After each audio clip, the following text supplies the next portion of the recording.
ভাৰত মাতৃৰ সেৱাৰ বাবে সাজু ১৭ মুছলমান যুৱক সেনাবাহিনী গাঁৱলৈ ৰূপান্তৰ হৈছে ধুবুৰীৰ এখন বিশেষ গাঁও বিগত ২০ বছৰত ৫০০ৰো অধিক যুৱকে সেৱা আগবঢ়াইছে ভাৰত মাতৃৰ হয় আনন্দত আত্মহাৰা হৈ পৰিছে ধুবুৰীৰ এখন বিশেষ গাঁও নহবইনো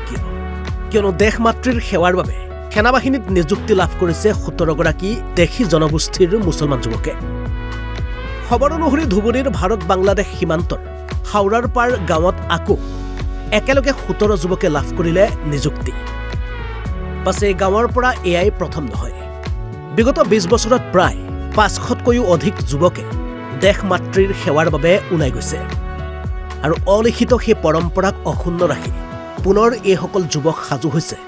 ভাৰত মাতৃৰ সেৱাৰ বাবে যাক লৈ হাওৰাৰ পাৰ পঞ্চায়তত আনন্দময় পৰিৱেশৰ মাজত সম্বৰ্ধনা জনোৱা হয় এইসকল যুৱকক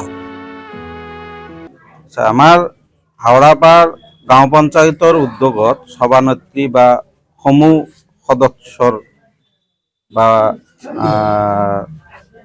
সদস্যৰ মানে উদ্যোগত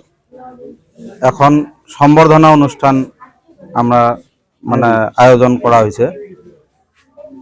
উক্ত সম্বৰ্ধনা অনুষ্ঠানখন আমাৰ গাঁও পঞ্চায়তত হাওৰাপাৰ গাঁও পঞ্চায়তত ১৭জন লৰাই আজি মানে CISF, BSF, CRPF, SSB, ITBP মানে সেনাবাহিনীত মানে যোগদান কৰিছে গতিকে এই উৎসাহেৰে আমি নতুন প্ৰজন্মক মানে যিবিলাক ল'ৰা ছোৱালী আজি ড্ৰাগছৰ আসক্ত হোৱাৰ পথত সেইখিনি যাতে ড্ৰাগছ আসক্ত নহয় সেই উদ্যোগত সেই কাৰ্যসূচীৰে আজি নতুনকৈ মানে যিবিলাক সেনাবাহিনীত যোগদান কৰা ল'ৰাক আমি সভানেত্ৰীৰ হতুৱাই মানে সভানেত্ৰী আজি সদস্য আৰু সভানেত্ৰীৰ উদ্যোগত আমি এই সম্বৰ্ধনা অনুষ্ঠানখন পাতিবলৈ সক্ষম হৈছোঁ আজি আমি পঞ্চায়তত আহাৰ পৰাই উদ্যোগ এটা লৈছোঁ মানে সভানেত্ৰী মোৰ মিছেছ হয় পঞ্চায়তত আহাৰ পৰাই উদ্যোগ লৈছোঁ আমি খেল ধেমালি বা স্কুলে যোৱা কোন ল'ৰা ছোৱালীটো স্কুল নগ'ল তাৰ অলপ কি কাৰণত স্কুল মানে যোৱা নাই গাৰ্জিয়ানৰ লগত কথা পতা বা আমি ঘৰে ঘৰে মানে এই মাহৰ পৰাই ষ্টাৰ্ট কৰিছোঁ ঘৰে ঘৰে যাই কেনাই যি ল'ৰা ছোৱালীবিলাক স্কুল ত্যাগ কৰিছে বা ত্যাগ কৰাৰ মানে প্ৰচেষ্টা লৈছে সেই গাৰ্জিয়ানক বুজাই মিলি আমি স্কুল পঠোৱাৰ চেষ্টাত আছোঁ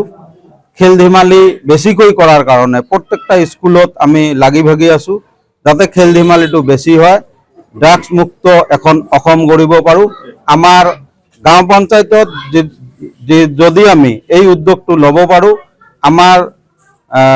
মনে হয় মোৰ মানে ব্যক্তিগতভাৱে মনে হয় যে খেল ধেমালিত যদি বেছি নিয়োগ কৰিব পাৰোঁ চৰকাৰৰ মানে যেটো মানে নিয়ম নীতি দিছে যে পৰীক্ষা ক্ষেত্ৰত আজি যদি আমি হায়াৰ সেকেন্ডাৰী বা মানে BA পৰ্যন্ত পঢ়ি কেনাই যদি পৰীক্ষাত বহে তেনেহলে এই ৰিজাল্টটো পোৱাৰ সক্ষম হ'ব বুলি মই আশা কৰোঁ মই CSFত পাইছোঁ চেণ্ট্ৰেল ইণ্ডাষ্ট্ৰিয়েল চিকিউৰিটি ফ'ৰ্চ কিমান সময় তুমি এই চাকৰি পোৱাৰ কাৰণে কিমান সময় তুমি কষ্ট কৰিছিলা বা তোমাৰ জাৰ্নিটো কেনেকুৱা মই 5 বছৰ ধৰি চেষ্টা কৰি আছোঁ আৰু বহুত কষ্ট কৰিছোঁ 2-3বাৰ বিফল হৈছোঁ তাৰপিছত এইবাৰ মই সক্ষম হৈছোঁ আৰু গাঁৱৰ মানুহৰ আশীৰ্বাদ আৰু ছাপোৰ্ট কৰিছে প্ৰেছিডেণ্ট আমাৰ গ্ৰাম পঞ্চায়তৰ মানুহ দেউতা মায়ে ভাল ছাপোৰ্ট কৰিছে আৰু সেইকাৰণে এইবাৰ ধুবুৰীৰ পৰা মহিবুল হক আলমৰ ৰিপৰ্ট অসম লাইভ 24